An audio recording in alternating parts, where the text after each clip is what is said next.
This is the Jabberjaw Podcast Network. Visit jabberjawmedia.com for more shows like this one. Episode number 82 of That One Time on Tour is brought to you by the band State Line Syndicate. State Line Syndicate is a three-piece pop-punk band from Los Angeles, California. If you are a fan of that classic late 90s, early 2000s pop-punk sound, then State Line Syndicate is the band for you. Their debut album, Go Back to the 90s, was recorded at the Blasting Room in Fort Collins, Colorado, and delivers on its name.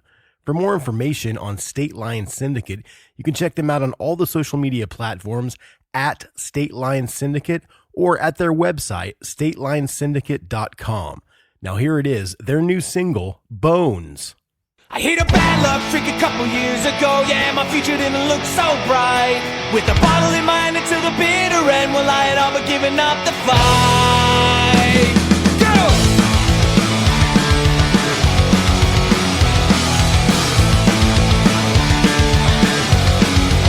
You know I spent some time searching for open doors. I slept on couches and on floors. I'm thankful for helpful hearts who gave me guidance when I was struggling to cope with the hand I was dealt. No word to describe just how hopeless I felt then. I spent each night for months on it, trying to drink away the pain. But I found my way. Donate my bones at the price is worth the pain. So here I go. Been living in the dark, just waiting on my chance to shine. Just a matter of time. Hey, hey. You know I lost my faith in never moving on. Yeah, my hopes and dreams are gone. And late nights I can't control my life, but I knew that losing my faith, it wasn't the way. And growing up is hard, but you know what they say, yeah. That which don't kill you makes you stronger. So get up, come on, let's go. But I'm on my way. Convince my bones that the price is worth the pain. So here I go. Been living in the dark, just waiting on my chance to shine. Just a matter of time.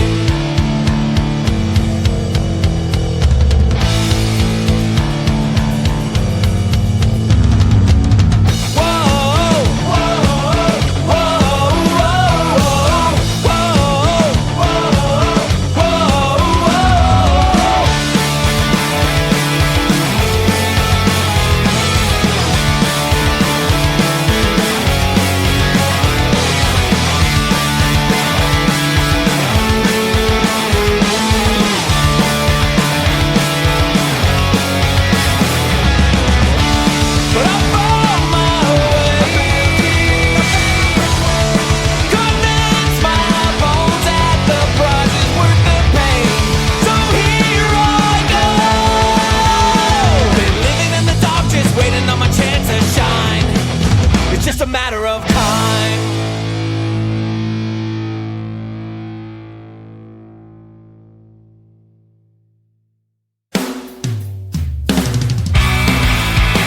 You grab another drink. How much more can you take?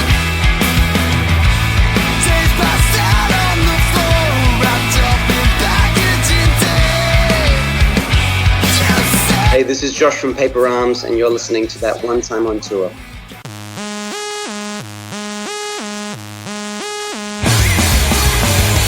for the road, 'cause it's going on and on.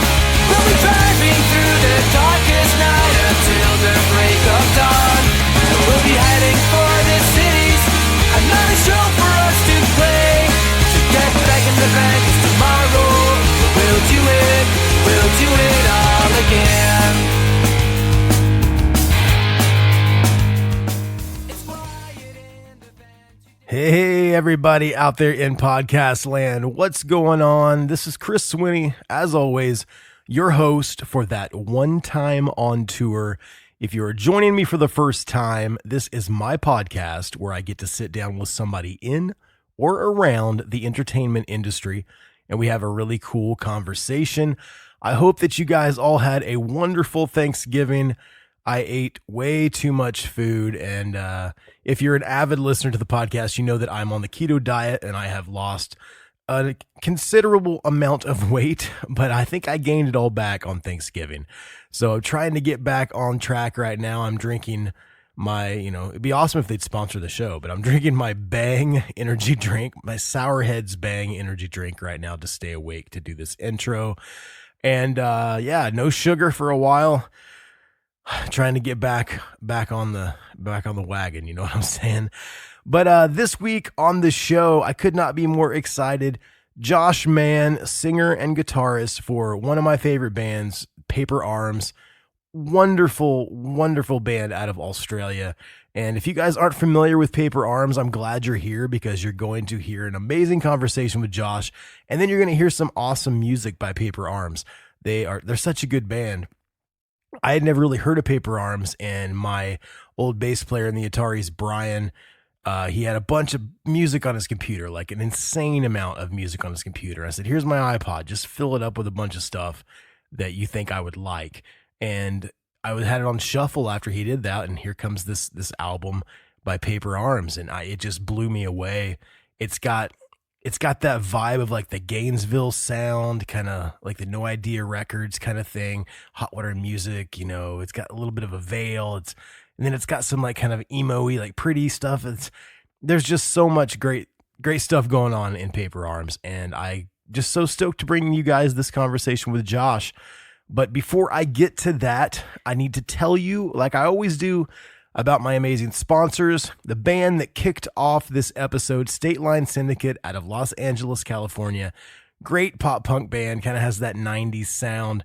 So check them out, StatelineSyndicate.com. Thank you guys very much for sponsoring this episode.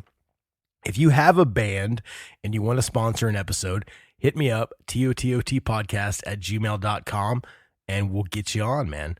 I also need to tell you about the Permanence Tattoo Gallery over in Anderson, Indiana, downtown Anderson on Meridian St. My good friend and past guest, Jacob Harrison, is the owner and proprietor of Permanence Tattoo Gallery. It's an amazing shop, and if you guys are local, head on over there. And if you're not, you got to get here and get some ink at Permanence Tattoo Gallery. You can check them out on all the socials at Permanence Tattoo Gallery. And that is it for the sponsors this week, guys. So it's a little bit shorter than normal. I do, however, have a TOTOT radio segment. So I'm going to kick it off right now. Cue the theme music. Radio, radio, radio. Radio, radio, radio.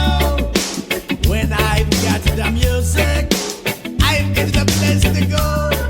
Radio, radio, radio. Radio, radio, radio. When I've got the music in me, I got a place to go.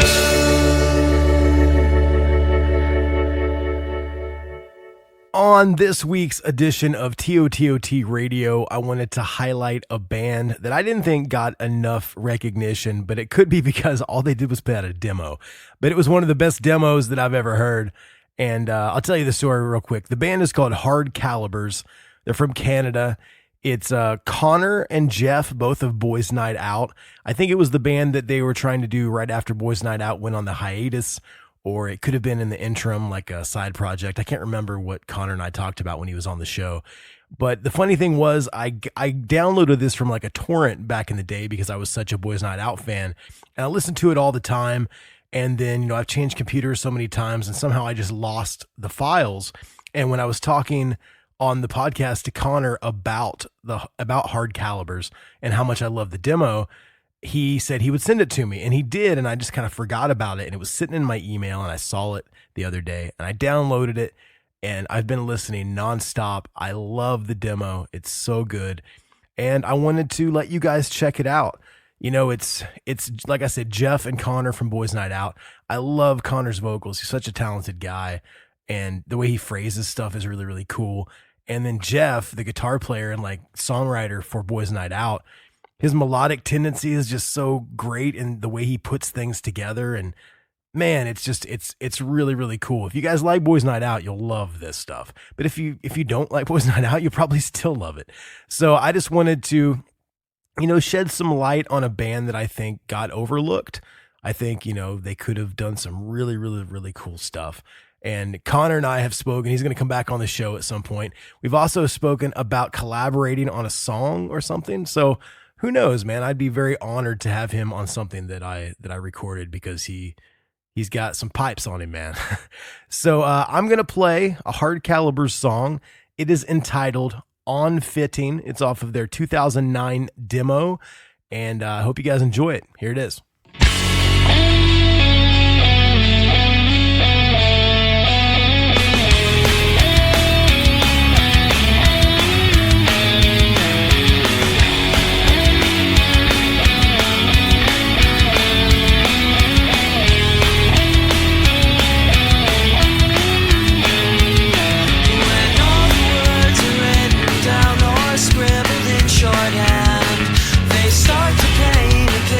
That nobody understands, but we found out there's more to making sense of this.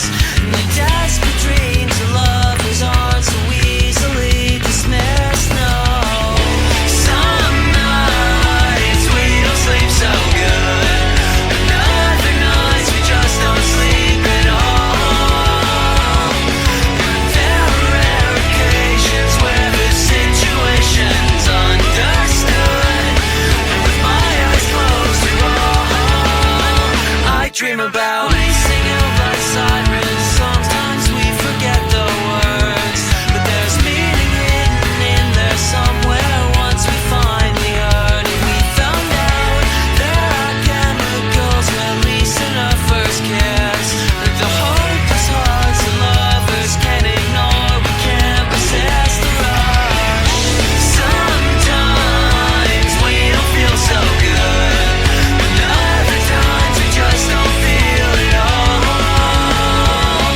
But there are rare occasions where the situation's understood, and with my head clear, you're all I think about. We grow up looking for something we know will hold up when there is nothing else. Don't count this out, don't blow this off, no. We fit together perfectly.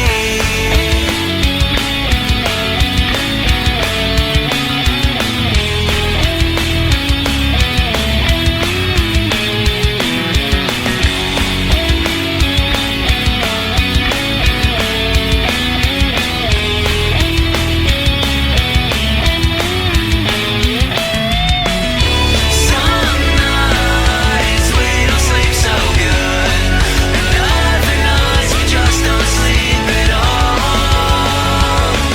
And there are rare occasions where the situation's understood, and with my eyes closed, you're all I dream about. Sometimes we don't feel so good, and other times we just don't feel it all. But there are rare occasions where the situation's understood, and with my head clear, you're all I think about. So there it was, On Fitting by Hard Calibers. Shout out to Connor up there in Ontario. Come back on the show, man. We got to talk about some cool stuff. I hope you guys enjoyed that. I've been liking doing these TOTOT radio segments. I've got some more stuff lined up.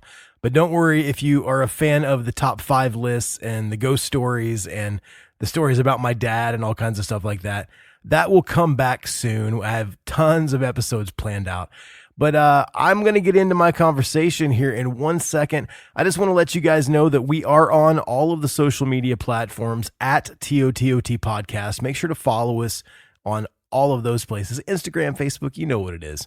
And other than that, the one thing that you can do to help us out is subscribe, rate, and review wherever you listen.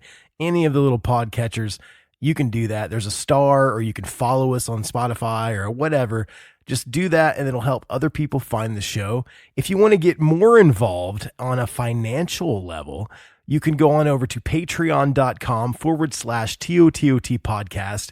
And that would be the coolest thing ever because the people over there get bonus episodes. I just did a big contest last month. I'm getting ready to do another contest where I'm giving away some vinyl and stickers and a t-shirt and all kinds of crazy stuff. So head on over, like I said, patreon.com/TOTOT podcast and get involved there. But that is my spiel, guys. I am going to get out of this intro now and into my conversation with the wonderful Mr. Josh Mann of Paper Arms. Like I said, Paper Arms is amazing. I love them so much. I really, really hope there's going to be more Paper Arms music in the future. Josh is actually getting ready to record a solo record, and I couldn't be more excited for that either. It's just, he's a great guy, and you guys are really going to enjoy it. Like I said, if you are not familiar with Paper Arms, I hope that this episode will get you jazzed about them and you'll love them as much as I do. So without further ado, this is it, my conversation with Josh Mann of Paper Arms. And I'm on the line with Mr. Josh Mann from Paper Arms, all the way from Australia. What's going on today, Josh? Hey man, just up early here. It's 7:15 in the morning, and I've had a coffee and some Vegemite toast, and I'm ready to go. That's awesome, man. Yeah, you were calling me to make sure Skype worked, and my phone alerted me that it was time to go, but man, my kids were being a little crazy, so I apologize for the late start today. Oh, good. That's just life, man. Yeah, it's just life, right? So I would like to welcome you to the show. I've been a big fan of Paper Arms for quite a while. I was trying to remember where I actually heard of you guys, and I had this memory. I had an iPod one time on tour when I was on tour with the Ataris that kind of died, and I got it working again, and I gave it to my bass player, Brian, who at the time probably had 100,000 MP3s on his computer. I'm like, just load it up with a bunch of stuff you think I'd like. And I found your first record on my iPod the next day, and I never quit listening to it, man. Oh, that's so good, man.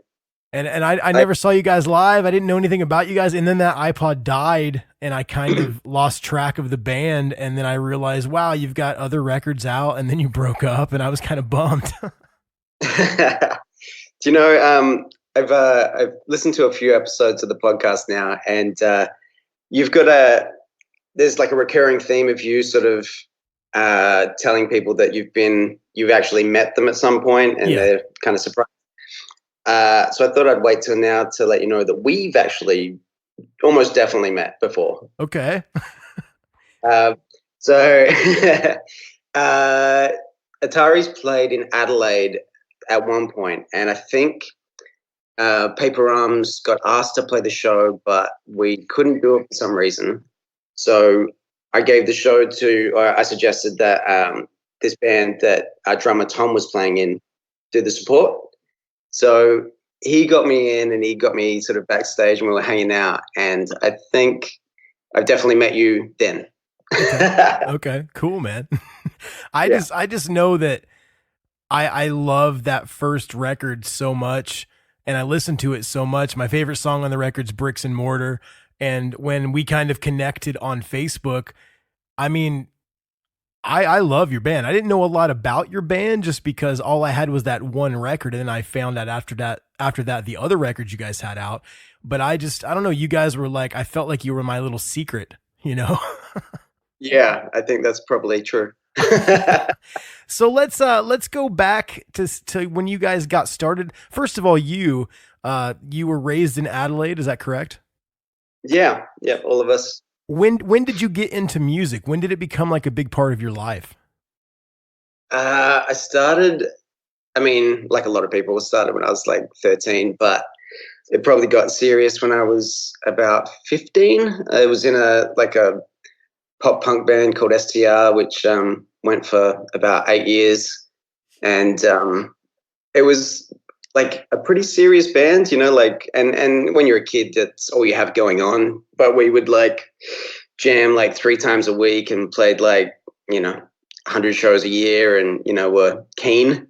And so I did that for 8 years, and then that broke up, and I did a hardcore band called God So Loved the World for 2 years. And then that finished up, and Paper Arms started in about 2008. How did you know that like you wanted to sing? Was it a thing of where no one else would sing, so you just tried it out? That's exactly it. Yeah. Everybody that I talk to, that's kind of like, well, you can kind of carry a tune, so I guess you're going to be the singer. 100%. Yeah. So when we started, we toyed with the idea of Tom, our drummer, because he's got like this big, boomy, gravelly voice. And so we toyed with the idea of having him actually playing guitar and singing. But then we remembered that he's an incredible drummer and that it would be a waste. So it landed on my shoulders. So, what's the scene like around that time in Adelaide? Is there a lot of independent music, like places to play and whatnot? It's funny, man. At that time, it wasn't really booming. When I started, it was pretty huge. The punk scene was massive in Adelaide, and then after that, the hardcore scene was huge there. But by the time that Paper Arms came along, it was sort of in a bit of a lull, and I think it's still not massive. You know, like I don't know what happened. But yeah, I mean, there's obviously bands that are doing things that are important and that people like, but I feel like I started music in the golden era, you know. Yeah. So by the time Paper Arms came along, it was cruising along, but it was not big. Yeah. Were you guys playing like all over Australia, or were you staying pretty regional? Yeah, because I know some of those drives. I mean, most of the time when you're on tour in Australia, you're flying between gigs, at least from my experience. So, I mean, were you making drives to other bigger cities, or was that even an option? Yeah, I mean, because we'd all done bands before, then touring was a pretty big part of what we did. So we sort of came out of the gates pretty like touring a lot. So yeah, the closest city from Adelaide is Melbourne, where I live now, and that's an 8-hour drive. And then Melbourne to Sydney is a 10-hour drive, and Sydney to Brisbane's 12. So yeah, we came out touring a lot, and it's difficult. Yeah. You know, like we eventually went to Europe, and just the novelty of being able to drive for 2 hours and being in a new city was amazing. Yeah. But so you guys formed in 2008. You were touring. How long was it? I know in 2008 that's when you released your first record. What did you guys release that, like self-release it, and then a label picked it up, or how did that all come about? I think that came out in 2010 actually. Okay. But Okay. we just did a demo before that, and then Poison City Records over here heard the demo and were excited, and so they released that first record. Were you guys influenced kind of by, I mean, when I listen to you guys, and I mean, I didn't really do a lot of research because I just wanted to kind of, have a conversation. But when I listen to you guys, I hear a lot of kind of that Gainesville, Small Brown Bike, Hot Water Music, Against Me type feel. Is that an influence on you guys? That's exactly it. Awesome. My ear didn't deceive me then. Nah, man. I mean, to be honest, I feel like we eventually sort of found something that was a bit more our own thing, but Yeah. definitely when we started up, that was the vibe, and I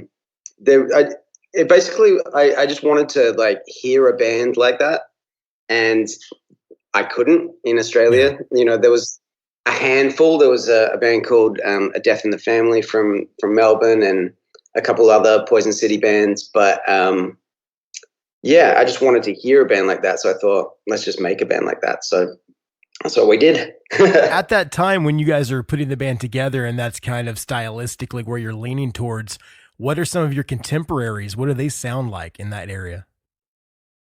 I mean, in Adelaide, there was a band called Grenadiers that sounded a bit like the Bronx meets Queens of the Stone Age, and then just a lot of punk bands, like our friends Stolen Youth, that sounded like Propaganda. it's just Adelaide has always sort of been a bit of a mishmash of genres like that. It's because it's such a small town, you can't afford to be too picky about who you play with. Yeah. You know what I mean? Yeah. So it's kind of always been a bit of everything, and I think that's kind of why we ended up in that space, because to me, the hot water musics and the small brown bikes and the rival schools, they're kind of, you know, punk meets hardcore meets indie meets emo, you know, like Yeah. it's kind of you put all that in a blender, and that's what I think comes out. So I think that's how we ended up there. So you were talking about going to Europe. How soon after the record and like the relationship with Poison City Records, how soon after that were you guys in Europe? So Europe, the first time was 2013. So we'd been a band for, I'm not good at maths. What's that, like 5 years? Yeah. Before we went. So yeah, we weren't like a young band anymore. But we had just released The Smoke Will Clear, and yeah, I just really wanted to do it at some point in my career, like almost like you could feel everyone getting a bit older and it getting a bit more difficult, and I thought I want to do this before I stop music, you know, just. And so I just. Andy from Poison City gave us one email for this guy called Benny that works at Clown House Tours. And I sent him one email saying, hey, man, we're a band called Paper Arms from Australia. We'd like to tour Europe. And he was like, cool. How many shows you want to do? Like 30? And I was like, whoa, that was easy. And so he started setting that up, and he's like, you'll also need like a record label while you're here. Here's a guy called Mirko, and he put me in touch with a guy, Mirko from Uncle M, and he was like, "Cool, so I'll just release your record, and off we go." And I was just like, "That's wow. Crazy." Yeah, it was very easy, and I'm glad we did that. And yeah, it was awesome. Now, I did read on the internet that you played in Europe with Boy Sets Fire. Now, were you on tour with them, or was it just kind of like a 1 or 2 show kind of deal?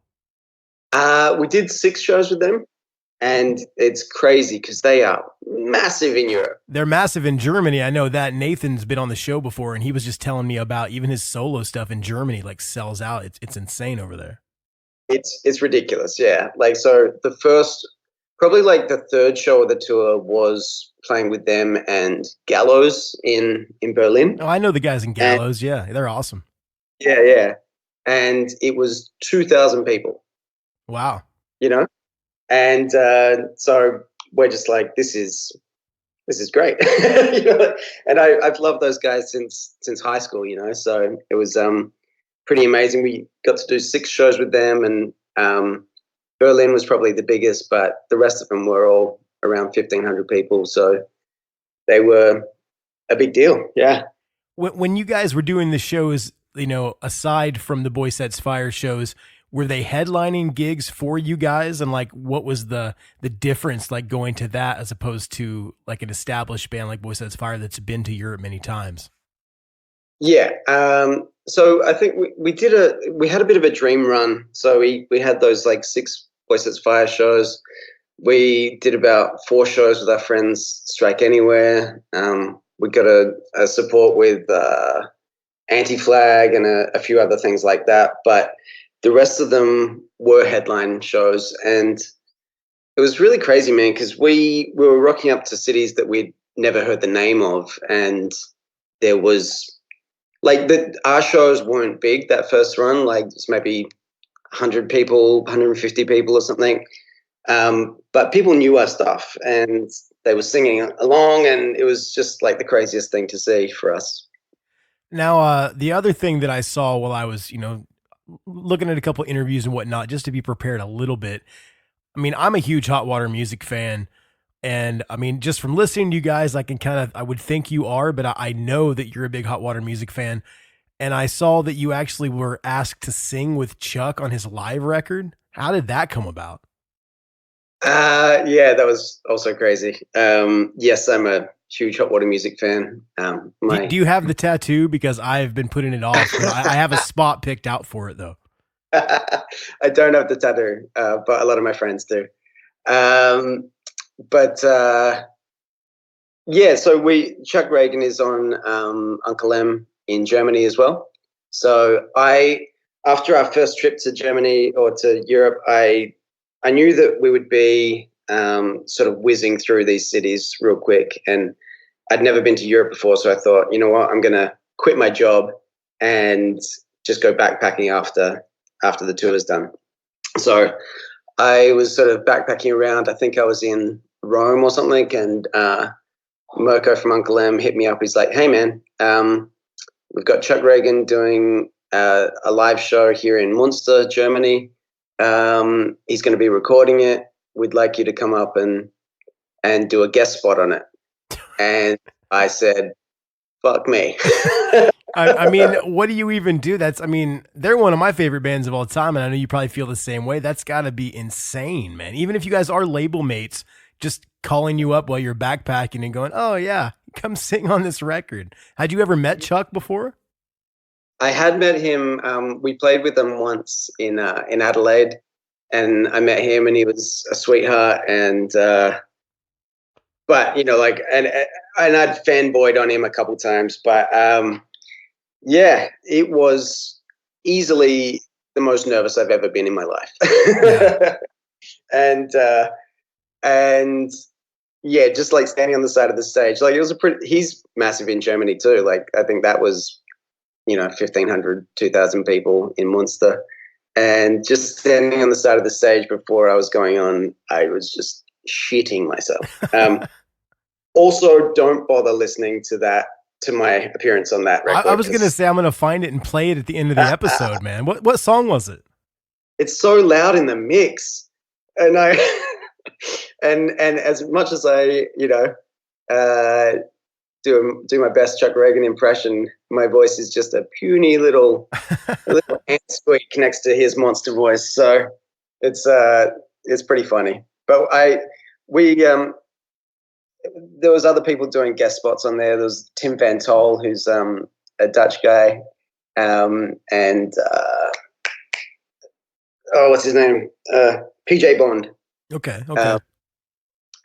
Who both sort of did little guest spots there, and I've talked to both of them since, and they're both like, "Oh man, I fucked that up so bad."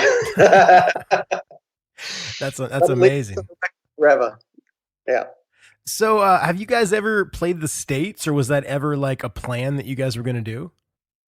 You know what? I tried to book a US tour in 2010, and so in contrast to my 2 email Europe trip, I spent about 6 months, like every night on my computer, writing to like all the bands that I've ever made friends with, all their record labels, basically everyone. We booked. I wanted to play Fest, yeah, as people that sound like my band do. yeah, and so we got on Fest, and then I set about booking a tour around that. So after so many months of emails, I eventually got onto Nothington, and they said, look, there's a lot of people trying to tour then, but you can come on tour with us. We can't afford to pay you anything, but if that's okay, you can come on tour with us. And we said, fine, we'll take it. And then, so we booked like 10 shows with Nothington up the East Coast. And then we had a few with, the name slips my mind now because it's 7:30 in the morning. But we had a few up the top as well, and it was all booked and it got announced. And then I felt very proud of myself because I'd done it all DIY.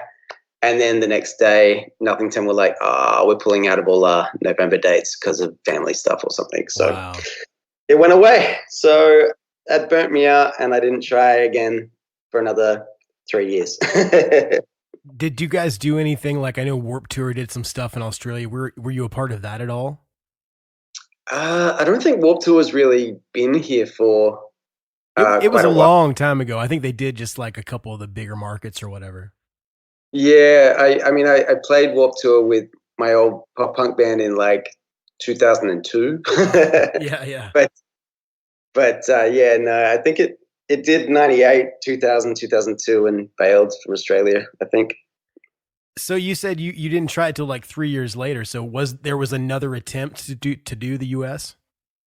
No, as in like I didn't really try to tour overseas again Oh, because okay.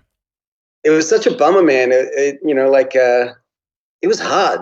And I what I've learned, I don't know, my working theory is that anywhere that speaks English is a bit hard and doesn't really care. Yeah, okay, yeah, I got that.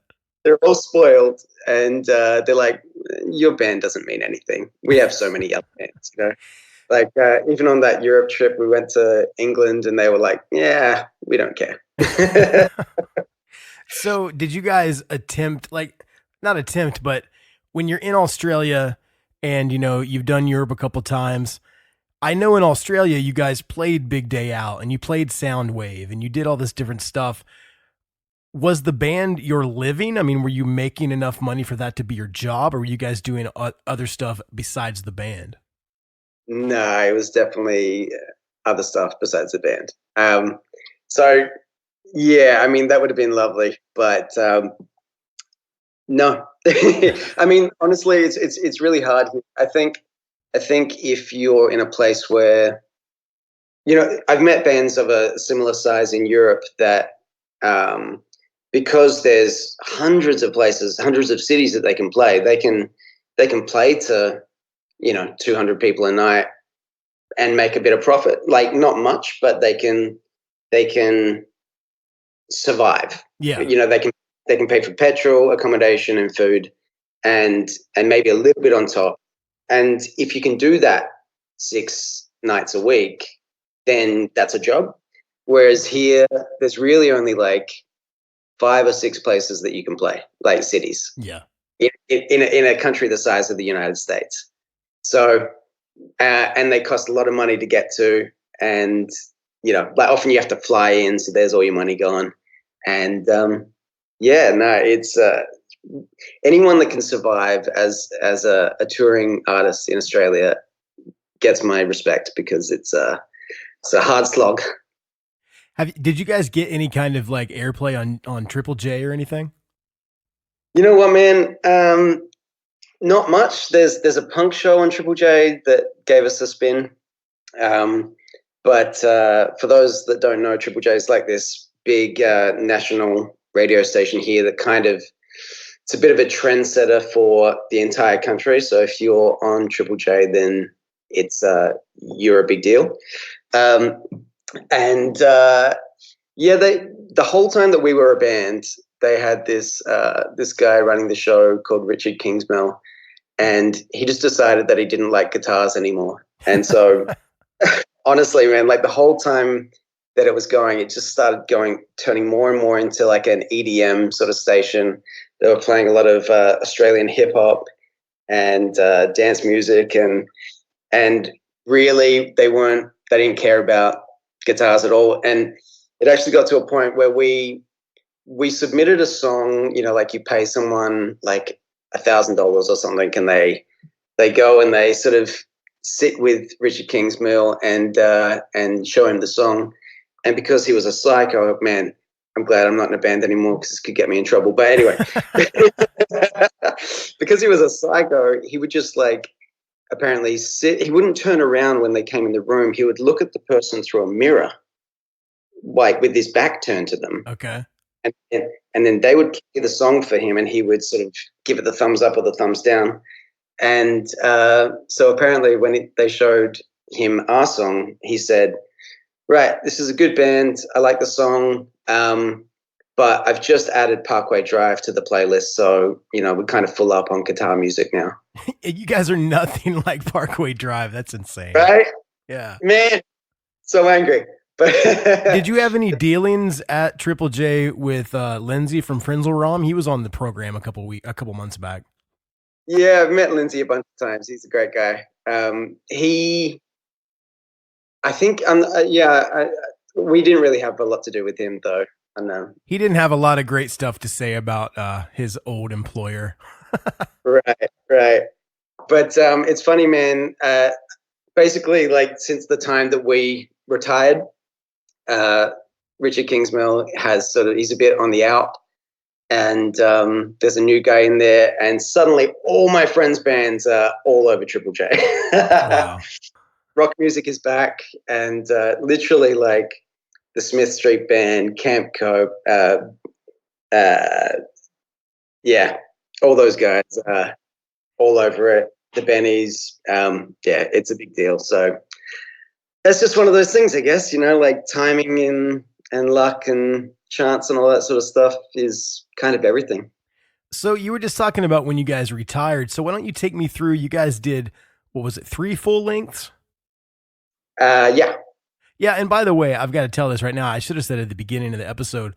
So you asked me for my address when we set this up. I told you I was a fan, and then I didn't expect anything. I go out to my mailbox about a week ago, and you sent me all of your stuff, 2 of the records on vinyl, 1 of the records on CD, and I mean, you spent like $50 shipping it. So I gotta tell you, man, that was like Christmas Day. I was so excited. I've already listened to everything multiple times on my. I don't have a lot of records that get a lot of spins, but those have been getting spins nonstop. Awesome, man. No, that's how excited I am that someone cares. I do. I really do. But take me back to when you said you guys retired, the band kind of, broke up or just took a hiatus or whatever. You guys put out all those records. And I know that I read some reviews online of Great Mistakes, the most recent record you guys put out in 2015, correct? Yeah. Yeah, I read some from Rolling Stone and all these other publications that were just heralding it as this amazing record. So how soon after that did the band start to kind of, break up? I think that came out in about February of 2015, and then we did another Europe tour in about June, and then we broke up around November. So basically we sort of suspected that it might be coming. It had been getting harder and harder to tour, and guys were starting to get married and have kids and stuff like that, and take their jobs very seriously, and it just got to a point where I was scared that that was going to come between us as friends. Yeah. And we got this tour with Title Fight down here, which I was super excited about. I love those guys. And, Tom couldn't play, a Brisbane show because he had a work thing on, and then Mike couldn't play a Sydney show because he had a work thing on. And it just got to a point where I thought, I'm going to get angry. Yeah, I'm going to start taking this personally soon. So I think it just became too hard, and it just seemed like the right time. We'd done it for 8 years, and I was also living in a different state from the rest of the band. I was going to ask you about that because on the last record, Great Mistakes, you were living, 8 hours away from the rest of the guys. How was the writing and the record? Did you go there to record, or how did that all come about? Were you guys using technology, emailing stuff back and forth? Yeah. I mean, I did go to Adelaide to record, but the writing was it's possible, and I guess it's it's like having a long distance relationship. It's possible, but it's not ideal. Yeah. And, yeah, we would just I had a little thing to plug my guitar into my computer, and so we're writing on GarageBand and stuff like that, sending it to each other. Tom had an electronic drum kit, so he would sort of I'd record to click, he'd send it back with drums on it, we'd send it to the bass player, Mike, and he would do something, and, it all just happened like that. But I really missed being in the room with the guys, so it turned into a whole year of me kind of sitting in my bedroom sadly writing riffs, like Yeah. instead of, like rocking up to a band rehearsal room and, having some beers with your friends and chatting about your day and then writing some riffs and then having a beer. And then, like it's a much more social thing when you do it like that. And like we got it done and I'm really proud of the record. And I think it all sort of worked out well, but it was unfun. Yeah. Doing it that way. Yeah, for sure. So, you guys broke up after that record. You said around, June, you guys couldn't get the dates together because of work and whatnot. You do graphic design, illustration. You have Josh Mann Creative. You were doing that at that time during most of the band, right? Like that's always kind of been your other gig. Yeah. Yep. So I guess that's something I'm really happy, like proud of us for, is not putting all the eggs in the music basket, so that when it fell apart, that we still had other things to go to. So me and Tom, the drummer, are graphic designers, and Mike, the bass player, is a photographer. Max, our first guitarist, is like a furniture designer, and James, our second guitarist, is sort of runs like a bottle shop. As it's in like a place where you sell alcohol. What did you call it? A bottle shop. Oh, a bottle shop. Okay, yeah. Yeah, they just call it a liquor store here. AKA a bottle-o. Okay.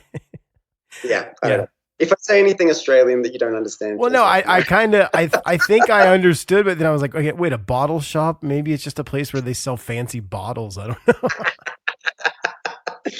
Yep, fancy bottles. That's what he does. A fancy bottle shop, yeah. Yeah. So take me through like a day in the life of Josh Mann when you're recreating stuff. It's just a lot of sitting in front of the computer. Like, where does your inspiration come from? What kind of like clients are you working with? Oh man. Yeah, I guess I soak stuff up like a sponge, and it's a constant search for inspiration because it's hard. It's exactly like being in a band, basically, except that I think of graphic design as kind of like prostituted art a little bit. Yeah. Or Tom likes to say art escorts. But like design is basically is using so many of the same tools that you would use for music. Like you have references, but you try and make it your own. You try and find like a little hook that a client needs you to communicate. Like you would with a song. You try and find like a little hook that communicates an idea. So it's all. They all sit side by side, but one pays me and one doesn't. Did you do most of the graphic design stuff for the band? I did a little bit, but to be honest, Tom did most of it. So Tom is he's a couple years ahead of me in design. And when we started the band, I was studying design and he had been working in it for a couple years. So he's a shit hot designer. He's got his own company now called Landmark, and he's doing that full time. So I've always looked up to Tom and been a bit scared of putting my work in front of his. So that fear made me not do anything, and probably laziness. But so yeah, he ended up designing all of the album covers. Yeah, I helped out none with that. So you talked about earlier, doing the long distance thing when you guys are writing the record. What made you decide to move to Melbourne? It's a great city, but like, what made you decide to leave Adelaide and go there? Yeah, I always loved it, and I mean, Adelaide is a great town, and it's a quite a sleepy small town. So there's about 1 million people there, whereas there's about 4.5 million in Melbourne, and you really feel that difference. Like you walk around the suburbs here, and there's people everywhere. There's a lot happening all the time, and you can walk down some of the main streets in Adelaide on a Friday night, and not worry about traffic. You know what I mean? Yeah. No disrespect to Adelaide, but it's just that Melbourne, it's just got an energy that I needed at the time when I moved here. Also, like I think when I moved here, it was about the end of 2013 when we got back from that Europe trip. And I was like recently single and 30 years old, and I was like, I just need a change. And yeah, I've just been here ever since, and it's a really great city, man. I traveled, all around Europe, and every now and then I'd find a city that I really loved, and I thought, I could live here. And then I'd think, but is it better than Melbourne? And generally, I would say no. The weather's probably not as good, right? The weather sucks. Yep, can't defend the weather. But yeah, it's got just got a good spirit about it, and yeah, love it here. So I want to jump forward then. The band ended, and then about, what was it, like a few months back, you guys did the reunion tour where you were opening for Strike Anywhere. I know you guys are tight with those guys. They're an amazing band. And yeah. How did that come about? Did they just ask you? Was it planned? I mean, how did it happen? To be honest, like the guy that was touring them, Greg, he hit us up and said, "Would you like to do this?" And I've loved Strike Anywhere since high school as well, and I did a national tour with them with my old hardcore band, and then we did one with Paper Arms here, and then we did Europe with them, and so through all this, we've sort of made, we love those guys as friends as well as a band. And so when he asked to do that, it was sort of the kick in the pants that we needed to just get a little something going again. So, and honestly, I'd asked the boys maybe a couple of weeks before that if they'd like to do a reunion for fun, and they all said straight up no. Yeah. And 2 weeks later, I'm like, all right, what about if it was a national tour with Strike Anywhere? And they're all like, yay. So, and you guys brought back your old guitarist, and then the newer guitarist played as well. So you had like a really full band, correct? Yeah. So Max, our first guitarist, he just showed up to practice kind of unannounced, like when we were getting ready for the tour, and he just had an amp set up and his guitar. And I was like, okay, I guess we're just having fun here. And he started playing, and suddenly we were a 5-piece, and it actually sounded pretty good.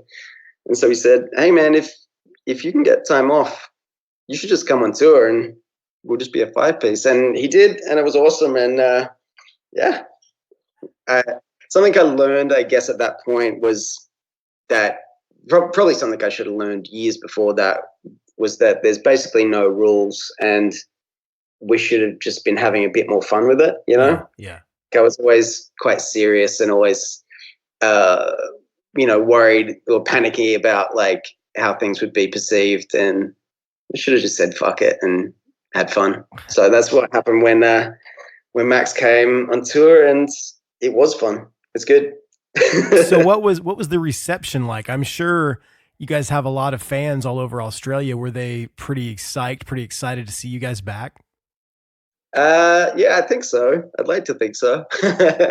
The reception was good. It was, I guess it's only been like 3 years since we broke up, so it wasn't like people were, desperate to see us. But and to be honest, I think when we announced that, most of the comments online were people from Germany saying, "But come back to Germany." But yeah, no, it was an awesome time, man. We had the best time. So I have a question I ask everybody that I ever meet from Australia, because one of my favorite bands of all time is Silverchair. Yeah. And I wanted to know if you had any sort of like, were you influenced by them at all? Did you like them? I've met people from Australia that totally dislike them. And I've met people from Australia that it's like they're Beatles. So like, what's your relationship with Silverchair back in the day? Like listening, or were you a fan at all? I was a huge fan. Yeah. So you and I are on the same page then. Yeah. So I think I was 13 when they kind of broke, and I think they were about 14 when they broke. So we're talking 96-ish. Anyway, a while ago. And I was just like so stoked that someone basically my age was making music like that. And so, yeah, they were a huge deal for that, maybe the first 3 records. Yeah. I kind of lose it after the first 3 as well. Yeah, then I discovered punk rock and sort of moved in that direction. Me too. Yeah. But man, they were a big part of my formative years. And guitarist James, he still loves them. He lasted a couple more records than me. But yeah, they're a big deal. My friend Jamie Hay actually went to high school with them in Newcastle. Wow. That's so awesome. Never met them at a festival or anything? No, I never did. Jamie's got a bunch of stories, obviously. He went on a a vegan stakeout of a factory farm with Daniel Johns or something, and they hung out in the back of a car and all this sort of thing. But no, I've never had the privilege. That's awesome, man. The last time I saw anyone from Silverchair was their drummer. His wife is now on like the Real Housewives of Melbourne. So I didn't know that. I've talked to him a couple of times about actually coming on the show. We haven't actually nailed it down yet, but he's been very nice. I'm hoping it's going to happen. I didn't know that his wife was a reality TV star, though. Yep. Bring that up. So, okay. So I've had you on the phone for quite a while. I would like to know, was the reunion tour basically a one-off thing? Is there anything in the works for the future? Is there a chance we might get some new Paper Arms music? Yeah, I guess what it taught me was that, like I said before, that there's no rules, So yeah. So maybe. So our drummer, Tom, has like a 1-year-old kid. So he's obviously, that's she takes all the attention, selfish. Dude, I have a 3-year-old and a 2-year-old, so I'm right there with him, man. I know. That's why I do the podcast, because I can't tour anymore. Yeah, and like there are much more important things than music. So that's fair enough. So yeah, it could be a couple of years before we could do anything again. But I actually just booked in a show in Germany next year for myself solo. Wow. So I'm going to give that a shot. Do a little solo run around Germany. So I'm going to be playing at Uncle M Fest in Munster with the Flatliners. Cool. And and then just doing a few shows out from there. So I guess that's the next chapter for me. And then we'll maybe try and basically, like, I love this band and I love the guys and I love playing with them and touring with them. So hopefully, if someone will have us when we're ready, we'd definitely love to play again. So are you telling me you're just doing that solo tour, or is there plans of maybe releasing some solo music, like maybe a new record, just Josh Mann? Yeah. Yep. I'm going to do that. Awesome, man. Yeah. So I've got a couple old songs up on the joshmann.com. double N on Mann, and because apparently there's a bunch of Josh Manns that all play guitar and singer-songwriters. But yeah, there's a few old demo tracks up there, and I'm gonna do a new EP and see where that takes us. Well, man, I can't wait to hear that. And if you ever do get over to the States, you got to let me know. Maybe I can help you get some shows or something. Yeah, man, that would be great. Well, yeah, I just want to thank you so much for coming on the show today. It's an honor. I've been a big fan for a long time. I now have all of the vinyl, and I have you to, thank for that. I wish you would have signed it, man. I would have maybe framed it or something. I don't know. But thank you very much for coming on the show, and hopefully someday soon we will get to hang out, and I'll talk to you very soon, my friend. Thanks so much, Chris. See you later. So So there it was, my conversation with Mr. Josh Mann of the awesome band Paper Arms. I hope you guys enjoyed it as much as I did. I cannot wait because we talked a little bit about him and recording his solo record in the future. And I don't know if he really had it planned out or not when we were talking about it, but since then, on social media, I have seen from Josh that indeed he is recording a solo record, and I will definitely try to get him back on the program when that is released because I cannot wait to hear it. So shout out to Josh. Thank you so much for being on the show, and I can't wait to hear your record, man. I think it's going to be great. So that does it for this week. Thank you guys so much for tuning in, downloading, whatever you want to call it. And next week's going to be a great one as well. I'm going to go ahead and tell you, I have Roger Camaro from the awesome band No Motive. Man, I love No Motive so much. Those releases they had on Vagrant Records were some of my favorite releases. I just used to listen to them so much. They had this really cool kind of punky, kind of emo-y, sad, but then it was aggressive. Like, they were just a great band, and I can't wait for you guys to hear my conversation with Roger. It's a good one. And we talk all about their recent reunion shows and the 20th year anniversary of And the Sadness Prevails, their awesome record that they put out on Vagrant.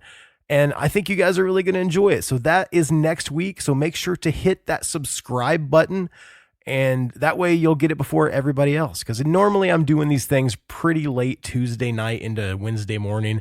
So if you have subscribed checked on whatever podcatcher you've got, you get it before everybody else. So if you want to get involved with the show, like I said, check out patreon.com/TOTOT podcast. If you want to hit me up and chat, or if you have a band and you want to be a sponsor, TOTOTpodcast@gmail.com. If you want to leave me a voicemail and it might get played on the show, you can call the hotline. It is 765-372-8818. So that is it for me. Thank you guys very much for all the support. It means the world to me. We've got Christmas coming up soon, and I don't plan on taking off a week. I know a lot of people that do podcasts, they tend to take some holiday time off. Now, I release my shows on Wednesday. I don't know if I'll have one come out on, Christmas Day and then New Year's Day. There might be one out on a Thursday or maybe a day before on a Tuesday. I don't know, but I've got some shows in the can that I can put out, and I'm just going to have to try to figure out what the best plan of attack will be. But there will be episodes all this month, barring something crazy happening. So if you guys listen religiously, thank you so much. And I'm going to keep pumping them out, man. I've got so many cool guests booked, and it's going to be great. So once again, thank you for the support. I'm going to get out of here, but not before I play some music from Paper Arms. It was hard for me to pick because I love all of their songs so much. So I went with an older song and a newer song. And there's so many good songs. I could have picked, I wish I could just play their whole all their records, but I can't do that. You guys can check them out on Spotify if you like this. But I'm going to play Bricks and Mortar, which is probably my favorite song by them. And that was on their debut release. And then I'm also going to play a really cool song on their 2013 release that is called, let me see here, Snake Oil. I was looking at the wrong line. Snake Oil is the other song. So Bricks and Mortar, right into Snake Oil. This is Paper Arms. I love this band, but you know that because you've been listening, and I haven't shut up about how much I love them.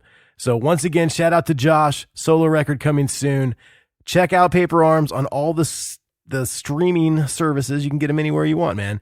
And that's it. So I'm going to get out of here. Thank you, guys. I love you. And I hope you had a wonderful Thanksgiving. I'll see you guys next week. Peace.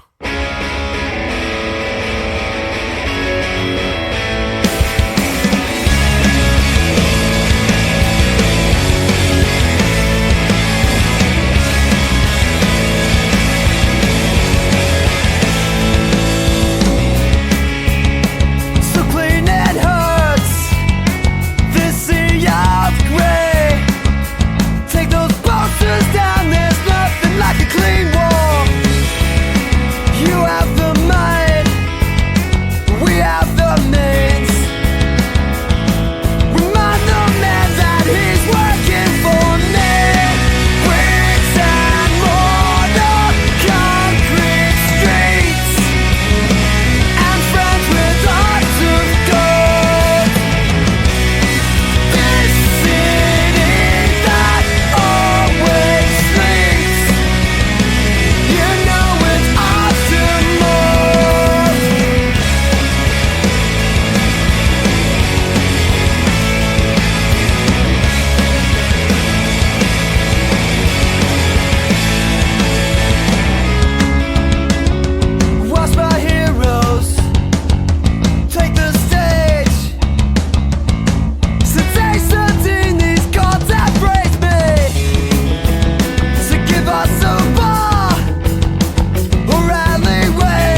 is Silas Lenny. L-A-C-T-O. That's one time I turn. This is the Jabberjaw Podcast Network.